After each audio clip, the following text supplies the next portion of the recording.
Telangana assembly సమావేశాలను లైవ్లో చూద్దాం.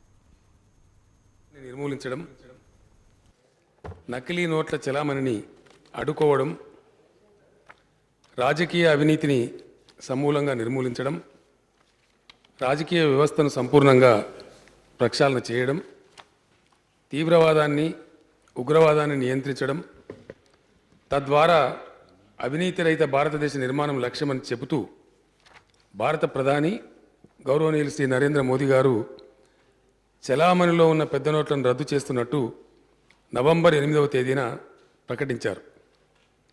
ప్రజలు తమ వద్ద ఉన్న పాత 500, 1000 రూపాయల నోట్లను డిసెంబర్ 30లోగా బ్యాంకులలో జమ చేసుకోవాలని కోరారు. ఇదే విషయాన్ని తెలియజేస్తూ భారత ప్రధాని నుంచి ముఖ్యమంత్రికి లేఖ కూడా అందింది. దేశ ప్రయోజనాల కోసం చేపట్టిన ఈ చర్యను తెలంగాణ ప్రభుత్వం మనస్ఫూర్తిగా స్వాగతిస్తున్నది. అదే సమయంలో అన్ని రూపాల్లో ఉన్న నల్లధనాన్ని నిర్మూలించే దిశగా భారత ప్రభుత్వం మరిన్ని చర్యలు చేపట్టాల్సి ఉందని తెలంగాణ ప్రభుత్వం భావిస్తున్నది. కేవలం కరెన్సీ రూపంలోనే కాకుండా వజ్రాలు, బంగారం విలువల రూపంలో, షేర్ల రూపంలో, విదేశీ కరెన్సీ రూపంలో, క్రోనీ క్యాపిటలిజం మార్గంలో, ఇంకా బ్రిటిష్ వర్జిన్ ఐలాండ్స్ నుంచి, మారిషస్, సింగపూర్ దేశాల నుంచి మనీ లాండరింగ్ ద్వారా మన దేశంలోకి ప్రవహిస్తున్న నల్లధనాన్ని పూర్తిగా కట్టడి చేసే దిశగా భారత ప్రభుత్వం సమగ్ర చర్యలు చేపట్టాలని తెలంగాణ ప్రభుత్వం పక్షాన సూచిస్తున్నాం.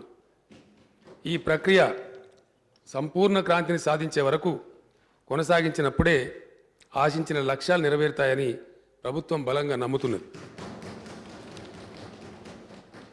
ఈ అంశం అమలులో ప్రజలు ఎదుర్కొంటున్న సాధక బాధకాలను, ఇబ్బందులను దృష్టిలో పెట్టుకొని రాష్ట్ర ప్రభుత్వం ఎప్పటికప్పుడు కేంద్ర ప్రభుత్వంతో, ఆర్బీఐతో సంప్రదింపులు జరుపుతున్నది.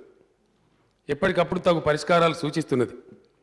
రాష్ట్ర ముఖ్యమంత్రిగా నవంబర్ 19న నేను స్వయంగా ఢిల్లీకి వెళ్ళి ప్రధానమంత్రి శ్రీ నరేంద్ర మోడీ గారిని కలిసి రాష్ట్రంలో ప్రజలు ఎదుర్కొంటున్న పరిస్థితిని నివేదించాను, చేపట్టాల్సిన చర్యలు సూచించాను. ఇదే క్రమంలో అప్పటి ప్రభుత్వ ప్రధాన కార్యదర్శి శ్రీ రాజీవ్ శర్మ గారు నవంబర్ 22న ఒక లేఖను, నవంబర్ 26న మరో లేఖను రిజర్వ్ బ్యాంక్ గవర్నర్కు రాశారు. రాష్ట్రానికి అవసరమైన సుమారు 5,000 కోట్ల రూపాయలను చిన్న నోట్ల రూపంలో పంపించవలసిందిగా లేఖలో విజ్ఞప్తి చేశారు. రిజర్వ్ బ్యాంక్ అధికారులు డిసెంబర్ 15న, అంటే నిన్న అధ్యక్ష, ప్రధాన కార్యదర్శికి సమాధానం ఇస్తూ రాష్ట్ర ప్రజల అవసరాలకు తగినట్లు నగదు పంపనున్నట్లు తెలిపారు. తెలంగాణ ఆర్థిక శాఖ ముఖ్య కార్యదర్శి శ్రీ కె రామకృష్ణారావు గారు నవంబర్ 21న రిజర్వ్ బ్యాంక్ అధికారులకు లేఖ రాస్తూ రాష్ట్ర అవసరాలకు తగినంత నగదు పంపడంలో జరుగుతున్న లోపాలను పేర్కొన్నారు. ఆసరా పెన్షన్లు ఇచ్చే విషయంలో ఏర్పడుతున్న ఇబ్బందులను తెలియజేశారు.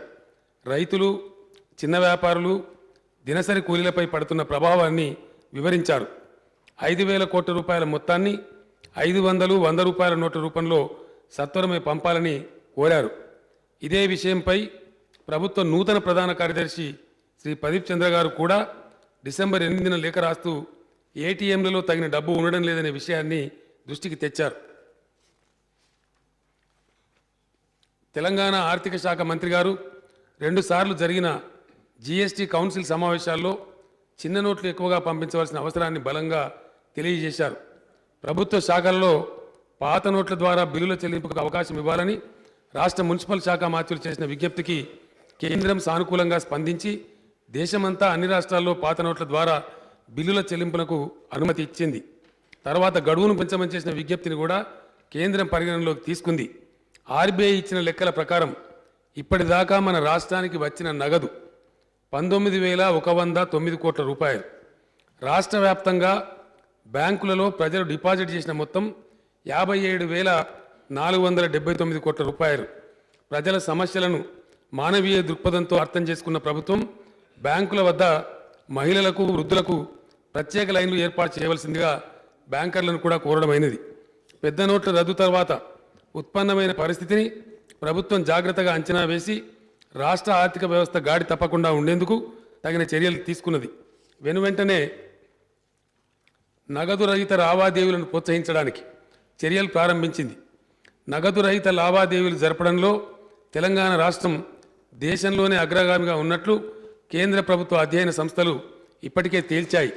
రాష్ట్రంలో ప్రయోగాత్మకంగా సిద్దిపేట నియోజకవర్గాన్ని నగదు రహిత లావాదేవీల నియోజకవర్గంగా మలిచేందుకు ప్రభుత్వం ప్రయత్నం చేస్తున్నది. ఇప్పటికే అదే నియోజకవర్గంలోని ఇబ్రాహీంపూర్ గ్రామాన్ని నగదు రహిత లావాదేవీల గ్రామంగా మార్చగలిగింది. ఇటీవల జరిగిన కలెక్టర్ల సదస్సులో నగదు రహిత లావాదేవీల కోసం తీసుకోవాల్సిన చర్యలపై కూలంకషంగా చర్చ జరిగింది. ప్రతి జిల్లాలో కూడా కొన్ని గ్రామాలను త్వరలోనే నగదు రహిత లావాదేవీలు నిర్వహించే గ్రామాలుగా ప్రకటించేందుకు ప్రయత్నాలు కొనసాగిస్తున్నట్లు కలెక్టర్లు చెప్పారు. నగదు రహిత లావాదేవీల విషయంలో విధానపరమైన నిర్ణయాల కోసం ఒక క్యాబినెట్ సబ్ కమిటీని కూడా నియమించడమైనది.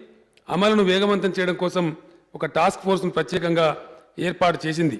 ప్రజలలో విశ్వాసం కలిగించే విధంగా నగదు రహిత లావాదేవీల కోసం టీఎస్ వ్యాలెట్ను ప్రభుత్వం ప్రజల్లోకి తీసుకొని రాబోతున్నది. తెలంగాణ రాష్ట్రంలో నగదు రహిత లావాదేవీలు ఎక్కువ జరిగేందుకు అవసరమైన అన్ని చర్యలు తీసుకుంటున్నది.